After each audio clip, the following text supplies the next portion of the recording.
उमर, आज मजमूई तौर पर सिक्योरिटी फोर्सेस के, जिसमें पुलिस के जवान हैं, जिसमें अफवाज पाकिस्तान के 11 जवान शामिल हैं, 42 शहादतें हुई हैं इन 2 से 3 रोज़ के अंदर, जिसमें 18 आज पुलिस एहलकार शहीद हुए, 11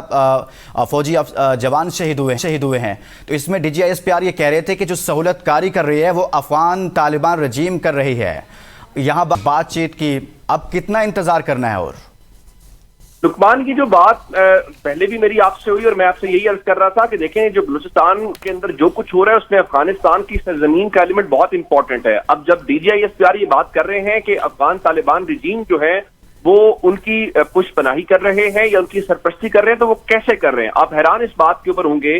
कि जो दहशतगर्द तंजीमें हैं उनका बाकायदा नेक्सस बनवाया जा रहा है। वो दहशतगर्द तंजीमें जो हमारी मसाजिद के ऊपर हमलावर होती हैं, जो हमारी इमाम बारगाहों के ऊपर हमलावर होती हैं, जो हमारे स्कूल के बच्चों को शहीद करती हैं, उनका नेक्सस उन दहशतगर्द तंजीमों के साथ है जो ऑलरेडी बलूचिस्तान के अंदर ऑपरेट कर रही थी। और उन दोनों को अगर आप देखेंगे तो मैंने पहले कहा कि उनके लॉन्चिंग पैड्स हैं, उनके ट्रेनिंग कैंप्स हैं, वो कहां पर हैं? वो अफगानिस्तान के अंदर हैं। अगर आप एक चीज और भी देखें, आप इसका कंपैरिजन कर लीजिए कि बलूचिस्तान के अंदर ये जो वाकयात है उस वक्त का होना और खासकर जब से तालिबान रिजीम वहां पर आया है उसका कंपैरिजन कर लीजिए, और फिर जब से हमने ये कार्रवाइयां खासकर हमने देखे, पाकिस्तान बड़ी क्लैरिटी के साथ एक बात करता है कि जो अफगानिस्तान की अवाम है उनके साथ हमारा तो कोई मसला ही नहीं है, हमने तो दिहाइयों उनको होस्ट किया है, हर मुश्किल वक्त में उनके साथ खड़े हैं, आइंदा भी खड़े होंगे, और ये हमारी बड़ी क्लियर फॉरेन पॉलिसी है। लेकिन अगर आप उसमें चीज ऑब्जर्व करें कि जब से हमने उन दहशतगर्दों को हिट करना शुरू किया है तो उन वाकयात के अंदर हमने बलूचिस्तान के अंदर इजाफा देखा है, जो वाज़ेह तौर पे नजर आ रहा है कि वो अपने आप को शिफ्ट कर रहे हैं, यानी वो KP बॉर्डर से बलूचिस्तान बॉर्डर के ऊपर जा रहे हैं, और वहां पर वो तमाम तंजीमें जो हैं वो मिलकर अफगानिस्तान की सरजमीन को इस्तेमाल करते हुए, उसको लॉन्चिंग पैड के तौर पर इस्तेमाल करते हुए हमारे सिक्योरिटी फोर्सेस के जो जवान हैं उनके ऊपर हमलावर हैं। और ये जो नंबर आज बताया है, ज़ाहिर है ये हम इसके ऊपर सब वो दुखी हैं, ये एक बहुत बड़ा नंबर है जो शहादतों का है।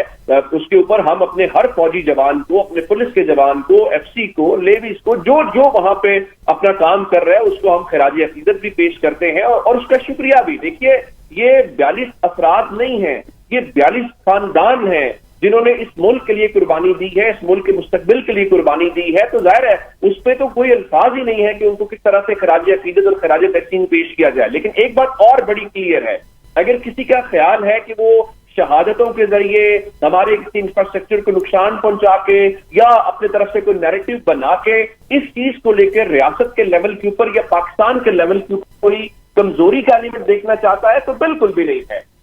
मैं जिस तरह शुरू में कह रहा था कि जिस तरह वो आए हैं तो ये इसका मतलब कन्विक्शन दिखाना है, क्लैरिटी दिखाना है। अगर किसी का ख्याल है कि जी नुकसान हो गया तो दुश्मन आएगा, वो सोशल मीडिया पे हर जगह अपना नैरेटिव बनाएगा, ऐसा नहीं है। हम एक्नॉलेज कर रहे हैं कि हमारी शहादतें हुई हैं, जिस बात का सबूत है कि वो एक आर्मी चीफ ने एक बार तकरीर की तो कहने लगे कि दुश्मन की गोलियां खत्म हो जाएंगी लेकिन हमारे सीने खत्म नहीं होंगे धरती माँ के तहफ्फुज़ के लिए। बात बड़ी वाज़ेह है, ये कोई जज्बाती बात नहीं है। मैं बार बार कहता हूं कि हमारे पास कोई और ऑप्शन नहीं है और हम उस ऑप्शन को लेकर ग्राउंड पे खड़े हैं। और जाहिर मैं ये कहूं कि वहां कोई जब आप बलूचिस्तान को विजिट करते हैं तो बलूचिस्तान एक बहुत बड़ा इलाका है, पहाड़ी इलाका है, इंफ्रास्ट्रक्चर के मामलात होंगे, उन सब चीजों से अगर किसी का ख्याल है कि वो फायदा उठाएगा, हाँ एक बात मैं जरूर कहना चाहता हूं, इस सब के बीच में हमें नैरेटिव के ऊपर फोकस करना है, हमें डेवलपमेंट के ऊपर फोकस करना है, हमें मकामी लोगों के ऊपर फोकस करना है। तो हम जब ये सब कुछ करेंगे तो हम इन जो दहशतगर्द तंजीमें हैं